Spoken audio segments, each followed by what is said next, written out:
Anybody who is favored by the order or by the judgment of a court would say judiciary is the last hope of the common man. But the person against whom that judgment has been delivered will say, well, the judiciary is at it again. It's my opponents who have used the judiciary against me. The last time we checked, judges were not in any political parties.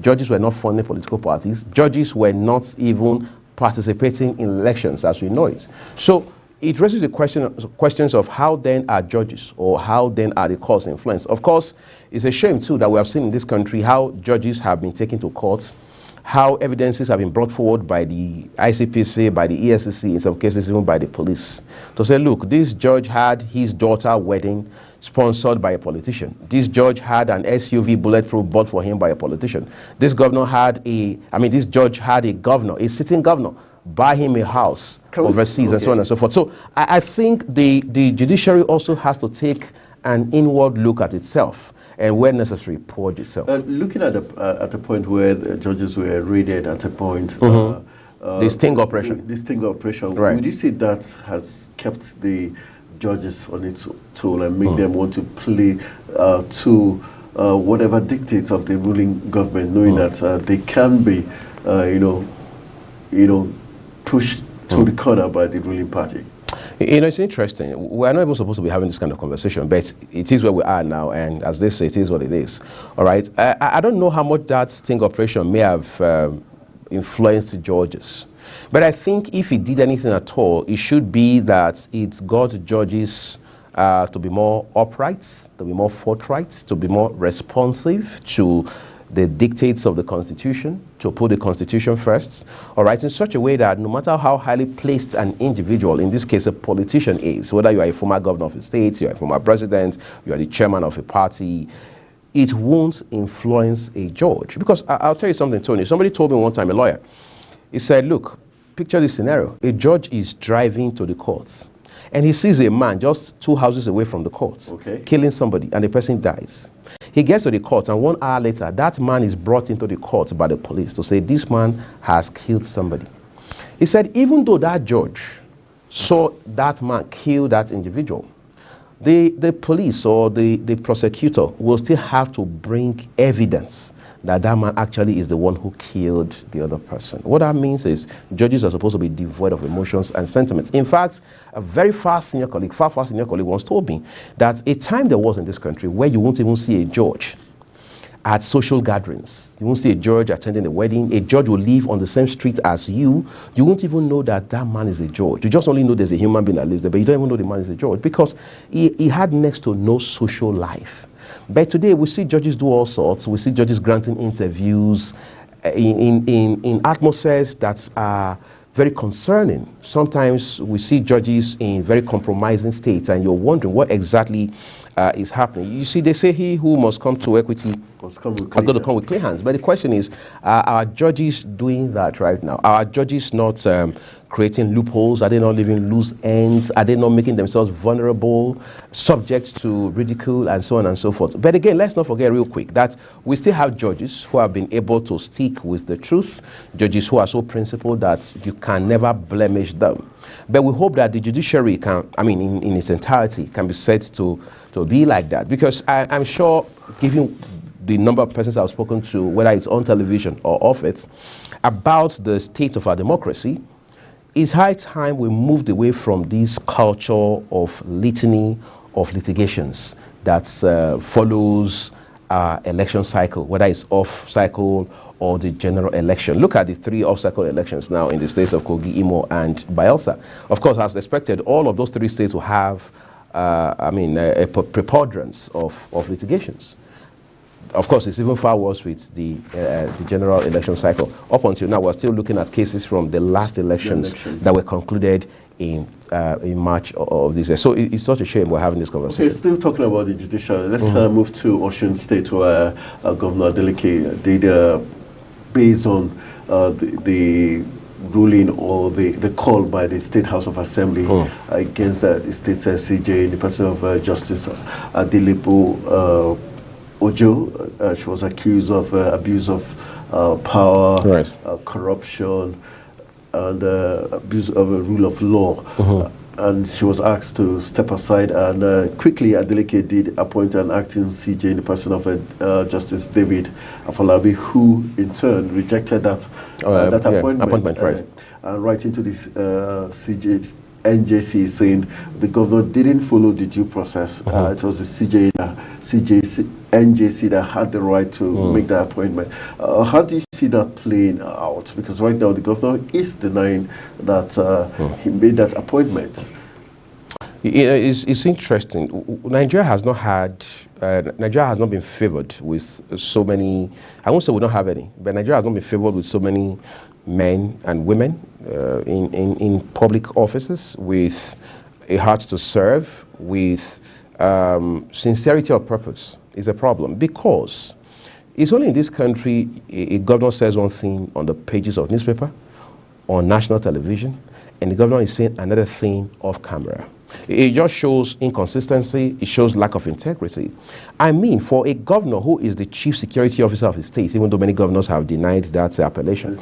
Yes, for a governor who is the chief executive beyond security of his state, you should know what the dynamics are. You should know what the due process is where it concerns the appointment of a CJ for your states. The Ministry of Justice in the state has some of the finest lawyers.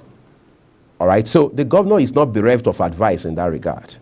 But you see, there's something called political expediency. So most times when chief executives want to take a decision, yes, it is often largely on the basis of political expediency. Sometimes they look at what they call, they look at the optics. They look at what it will mean for them politically. They don't look at what the law has provided. For example, in Edo State, I mean, that's my state, for instance, it took 11 months for a Governor Obaseki to appoint commissioners. This was a man who had been sworn in on the 12th of November. And that was done to what? Or will you... We're going to get to that in a minute. But let's do a bit of a historical perspective. Recall that Governor Obaseki had come into office on the 12th of November 2016, following the completion of 8-year term by former Governor Shomole. All right, so the governor had done 4 years. Now he got the ticket to come back for another 4 years. Of course, there was massive love for the governor going into the election in July of 2020. So, of course, yes, of course, by November 12th, that same year, 2020, he had been sworn into office. It took another 11 months for the governor to have a cabinet in place. It was one form of excuse. I know we're talking about Osun, but you see, these things have a kind of chain, yes. You know, it took the governor another 11 months. In fact, it was so bad that then I mean, I was working on a TV station. I was working for a TV station, so I always had a breakfast show in the mornings where I would discuss political issues. It became so bad that I would even invite people from the governor's camp. Of course, at this point, PDP in the state had been polarized. The governor's camp and the Dan for the governor. I support the governor. The governor has been kind to me. But I can also come and defend this. It's an anomaly. I'm ashamed of it. I'm embarrassed. What's the point here? The point here is the governor is giving excuse after excuse after excuse after excuse. But a lawyer is telling me, even a lawyer from the governor's camp is telling me, look, this is wrong. Off the record, he says this is wrong. He says because the governor, over time, in the course of this flagrant abuse of the rule of law or of power, has exceeded the threshold that a law allows for in terms of approval. All right, because there's a certain amount a governor cannot approve without the presence of the ESCO, which is, of course, made up essentially of the commissioners. All right, so what was the governor doing? It was political expediency for him. It wasn't about the interest of the state. The same man who campaigned to say, look, we want to drive change, make those states great again. That was the mantra going into the election. But it will take us an entire day to talk about politics across states, including Edo, for example. But for the Osun State theme, for whatever it's worth, I'm sure what the governor had done was based on, purely based on political expediency, and there was nothing to add value to the interest of the people. And just to add to it, it's only normal that a governor like this will come to lie or, if you like, just deny. Because the fact of the matter is, it's something that you naturally should be ashamed of. So nobody is going to hit their chest and say, I did it. Okay, but for you, do you think Justice David Afolabi was trying to score probably, would you say, cheap point, or he's actually an upright man? That's why he decided to turn that, or he was scared of the backlash from the NJC or the woman who has been suspended, Justice Ojo? I think it's quite a number of things. We can't be sure of what his motivation is. Okay. But I think whatever it takes to do the right thing is worth it. For example, if I say I want to come to work early Okay. So I can charge my phone before work resumes officially. There's nothing wrong with that. The important thing is my supervisor knows I'm at work early, my MD knows I'm at work early, and then I do my work the way I should do it, professionally and ethically. I deliver value, and I stick with the rules of my engagement. So at that point, it's secondary, it's immaterial whether the motivation was so I could charge my phone or charge my laptop. However, I'm sure Justice David himself is familiar with the rules that guide the appointment of a CJ. Okay. So whether he's doing it to impress the woman who supposedly had been removed, or is doing it to pander to the NJC, I'm not so sure. I can't be sure. I can't read his mind. But that he's doing the right thing, that he has been able to find the courage in the face of, who knows, maybe some possible inducements to say, this is the right thing that should be done. This is the standard operating procedure. I think that brings closure to it. Okay, just before we leave the judiciary finally, what's your take as regards taking you back to Plateau State now? What's the expectations? Because yesterday I was close to talking to someone in government, but as of this morning, they bailed out on me and not agreeing to pick the calls. Right. Because there was this concern of not knowing what's going to happen. Probably the governor is going to win his case at the Supreme Court, so they would not want to say things to preempt. Yeah, or indict them if peradventure he did win. Or again, political expediency. So what are your expectations for Plateau State, looking at how important Plateau State is, and the Supreme Court probably will be under some kind of pressure to do the right thing at this point in time? You know, there have been people who have said, look, the APC is trying to make Nigeria a one-party state. As a Nigerian and as somebody who has a basic idea how politics works in our climate, I don't think there's any truth in that, right? I think what's happening now is the elements of incumbency. That's what's happening. There was a time when it was the PDP that was at the national level, I mean at the federal level, and the PDP was the ruling party. Those in the PDP now talking like this, now crying wolf like this, didn't complain. Everything was good under the PDP. We had even seen how a former House of Rep Speaker had gone to Ekiti under the PDP then to say, look, we will win this election. It was speaking in local dialects to say we'll win this election, even if it means bringing soldiers to win this election. I mean, if he was a sitting speaker, a serving speaker at the time. Again, it goes back to political expediency. People want to shift the goalposts. People want to change the rules where it favors them. So, like I said a while ago, you win election, judiciary becomes the last hope of the common man. You lose election, judiciary has been induced. Judiciary cannot be trusted anymore just because you lost election. We have seen in the case of Plateau now, all the people in the APC, including the immediate past governor Lalong, who also has had labor-related issues in that state and ironically becoming Minister of Labor, now saying that, well, it's the right way to go. The judiciary has done the right thing. The judiciary has etched its name in the sands of time and so on and so forth. Would not have sounded that same way, would not have sounded in that same tone if the judgment had gone to the contrary. Right.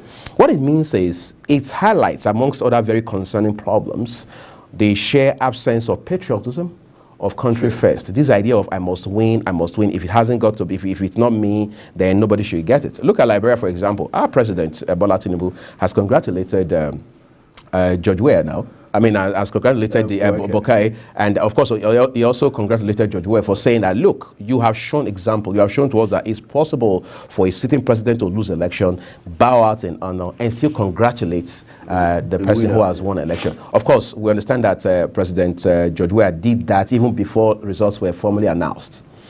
But you see, it's easy to say that.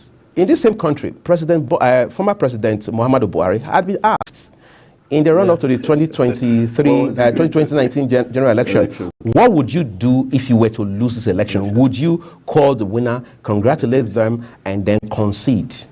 He said, I cannot lose. The question is straightforward. They are not asking you, would you lose? Or not? Yeah, that's a different kettle of fish. They're asking you, should you lose? It's just a scenario they're painting. I mean, it's theoretical, yes. So nobody is saying you're going to lose. But the man says, I can't lose. And that's, for many Nigerians, meant that the former president was speaking from the standpoint of seat heights phenomenon. All right, so until we put country first, until we begin to think about what happens, I was talking to somebody, a colleague, I said, look, When politicians hold meetings between 8 p.m., for example, all the way till 3 a.m., what are the core issues they are discussing? For the most part, from what we have found out, they are not discussing how to fix roads. National issues. They are not discussing how to build new hospitals or refurbish the existing ones. They are not discussing revenue drive in the interest of the states. They are not discussing schools and markets, public parks and stuff like that. They are busy cursing themselves and fighting over who should get what, who should go where, why X should not get what, why it should be Y who gets it, and things like that. Who is not sharing well, why the sharing formula is tilted in one direction, and things like that. When last did a national chairman of a party since 1999 call a governor of his party in any of the states to say, look, we have checked your records in the last 2.5 years. We're not impressed with your infrastructure drive. You're not developing fast enough. This is not what we told the people in that state. This is not the blueprints that we sold to them. This is not the manifesto that we sold to them. When last did the national chairman do that? Let's not even talk about state chairmen of parties, because the state chairmen of parties are apparently strapped to the apron strings of the governors. Sure. Because I've seen a state where even the governor is reminding the party that I have read your constitution. This was in 2020. I read your constitution, and your constitution says to me that I am now the leader of your party upon the campaign being a sitting governor. And the chairman is basically saying, yes, sir, you are the leader. And then a few weeks later, or a few months later, trouble breaks out in that party, and everybody's running heads scatter. And even the chairman, who had agreed voluntarily that the governor is not the leader of the party, becomes one of the casualties of that crisis. Very sad commentary. All right, just to let you know, a sad story about our former Chief of Army Staff in the person of Major General Chris Ali, who was born in 1944, is dead. He was the Chief of Army Staff from 1993 to 1994 under General Sani Abacha, and also was the military governor of Plateau State from 1985 to 1986 under General Babangida. So let's look at that man called Major General Chris Ali, retired, who is now late. Would you say the people of Plateau State and probably Nigeria would have good memories of him? Because in 2004, he was also brought back as interim governor of the state when there were crises. State of emergency. Yeah, between when Obasanjo was president. The killings that went on there. Would you say he left his mark there? Because he wrote a book, I think a book titled something, Country on the Republic of Nigerian Army, Nation Under Siege, where he said the book wasn't indicting the army, and nor was the book, talking about the society, but rather just talking about how a nation is under siege based on the activities of multi-factors. The interesting thing is, for people who came from military background like that, especially for someone who had served under former dictator Sani Abacha, who, by the way, two dictators. Yes, exactly. Whose if you like, loot were still recovering till today. All right, and then coming back again in 2004 under former President Olusegun Obasanjo to serve as interim administrator of Plateau because of the crisis that had deepened in the state at that time. It's quite controversial because, I quite frankly believe that coming back in 2004 to administer Plateau State as it then was, as he had done, was more like a second chance to say whatever controversies you had brought upon yourself while you served under General Sani Abacha, this is an opportunity to clean exactly clean up the mess. So the question is, did he actually clean up the mess? I'm sure the first port of call apparently would be to allow the people of Plateau, especially those who witnessed his administration at that point firsthand, to be the judge. But one thing we have learned from this is posterity will never forget. You see, a while ago I mentioned the term sincerity of purpose. No matter how hard a stance you take on certain critical issues, what you will be remembered for is, one, the motivation that made you do that, take such an action. And the second is how you were able to weather the storm in spite of all the bashing and harsh criticism and so on and so forth. And Nigeria is very skeptical of military. Because of the experience we've had over time. And that's why a comedian jokingly said, when a soldier man slaps you, an army officer slaps you, you fall in love with the police. All right. That again is a message. It may have been a joke, but it's a message, because even though we are experiencing democracy now, or civil rule, for the 25th year and counting, it still has not taken away the fact that the mentality, the elements that we brought in from the military days have not left us. And a man like this could have helped change that very largely, giving that opportunity to lead Plateau State under such a very harsh and controversial circumstances.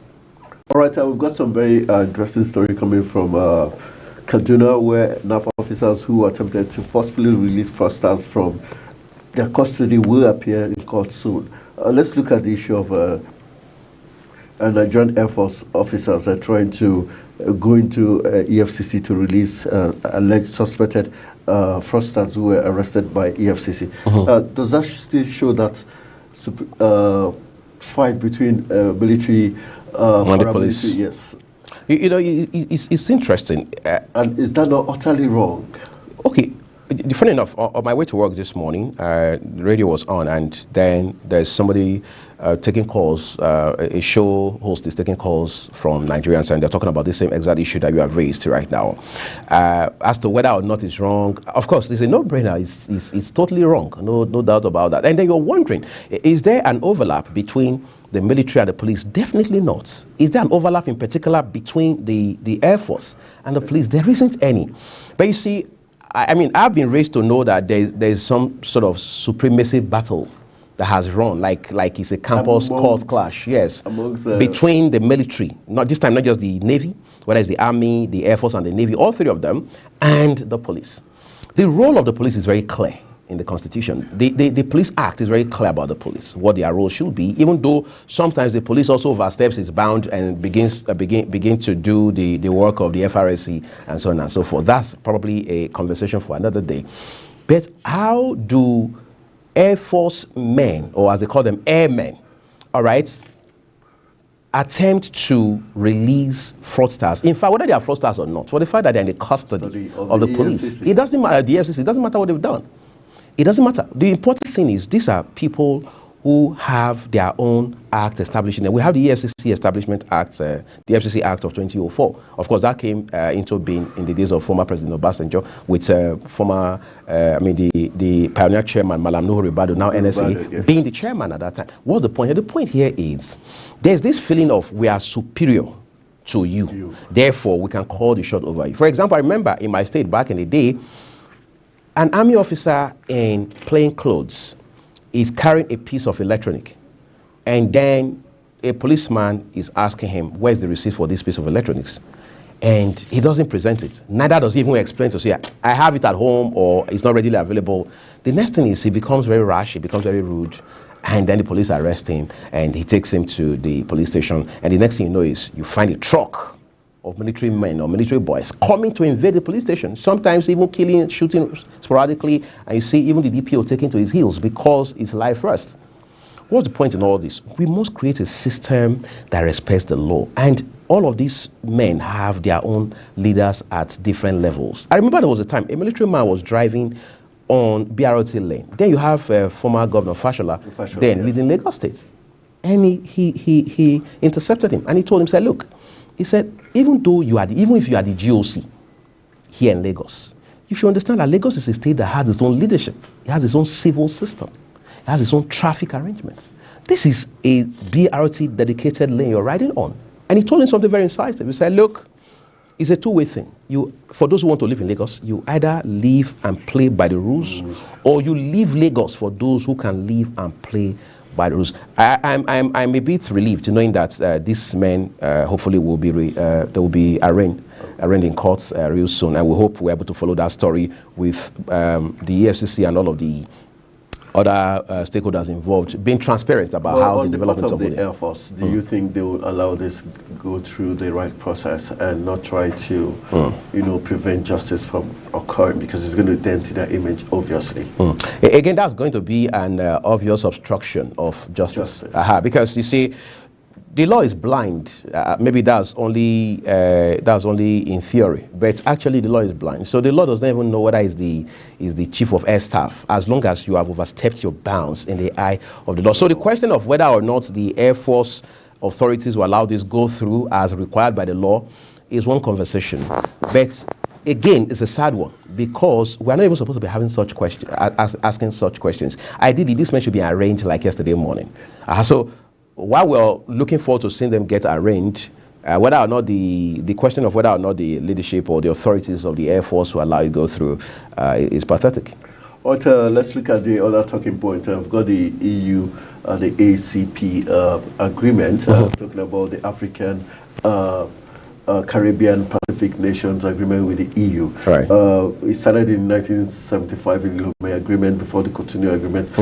Recently, another meeting was held where it was alleged that some African countries had gone ahead to sign the agreement, the LGBT community and the laws, which Joe Biden somewhere along the line had said it was universal. Nigeria has come out, Mrs. Franca had come out, the spokesperson for the Foreign Affairs Ministry had come out to say Nigeria wasn't even present at the meeting, but rather Nigeria is looking at the agreement. For you, do you think it's something Nigeria should even think of, or the African nations? Because we know within the African context, it's technically outlawed aside from South Africa. Other African countries frown at these particular issues. You know, it's interesting. It's sad, Tony, how that everything now comes down to politics, including issues of ethics, issues of morality, and so on and so forth. We had long gone past this conversation, even in the days of former President Dr. Goodluck Jonathan. Yes. That look, Nigeria has its own rules. Nigeria has got its own customs and traditions and beliefs and religions and so on and so forth. And this practice, LGBTQ, does not have a place in our society. One would have thought that's enough.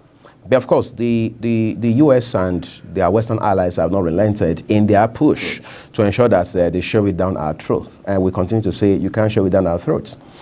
In fact, some analysts have said that when former President Barack Obama visited Africa at the time, I mean, a couple of years ago, of course, the only country in West Africa he did visit was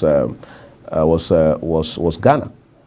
You know, that, look, the reason he didn't come to Nigeria was on account of our refusal, all right, to buy into these items, so to speak, that's being marketed by the US and all its allies across Europe and so on and so forth. I watched a video recently of the current president of Kenya, all right, William Ruto, where he was talking about how that Africa is a peculiar environment. There are things we just won't do, there are things we just can't do, and there are things we just don't do. Hopefully, the West will find a way to understand this in the days ahead. But you see, respect is reciprocal. You don't crave respect, you don't desire it, you don't wish for it, you have to earn it. Africa must show that it can be respected. What Africa has done for the most part is to say, we want to be respected. No. We want to have a place at the table. No.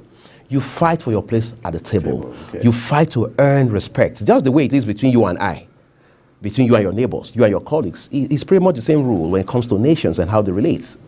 All right, there's no sentiment in international politics and diplomacy. It's about your ability to negotiate. But what gives you capacity? What gives you that ace, that advantage to negotiate? What gives you latitude?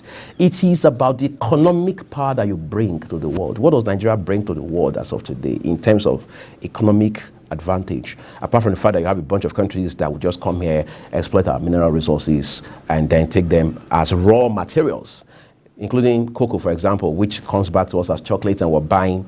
I mean, isn't that a shame that you go to stores in Nigeria, you're seeing pound sterling signs on chocolate products, when just behind us here in Ondo State alone, I mean, you go to Akure, you see how people store bags of cocoa in their homes. That shows you how much of the products, I mean, of the item that we have. But what are we doing? What's the point? The point here is people are likely going to encroach, all right, on your path when they realize that your walls are broken. Nigeria has got a lot of broken walls, unless we want to lie to ourselves, whether it's political, economic, or diplomatic. In fact, somebody asked me, a guest asked me on the show not too long ago, what is the foreign policy of Nigeria? Of course, those in the Foreign Affairs Ministry are quick to say, well, in the case of Israel and Hamas, In the case of Ukraine and Russia, we don't want to. It is non-aggression. We don't take side. We just try to be diplomatic about it. But again, that is neither here nor there, because there must be clarity with regards to your foreign policies. Because whether you like it or not, the conversation around LGBTQ revolves around your foreign policy framework. Okay, yeah, talking about the foreign policy framework, we have the chairman of the African Bar Association, who is the chairman of the Human Rights Constitution Committee. He made an analogy between the Morone doctrine and the dual doctrine which Nigeria practices on the international scene. And he says, based on Section 12 of the 99 Constitution, which says any political leader of Nigeria does not have the... Yes, they can sign a treaty, but it does not automatically mean it's going to be implemented in Nigeria unless the National Assembly ratifies it and domesticates it in Nigeria. That alone, but he's still concerned that if we go ahead to sign this treaty, which he said has this LGTB, deceptively imputing it, it's going to supersede our constitution. Are you scared that Nigeria might fall prey to it, knowing fully well that it's well crafted?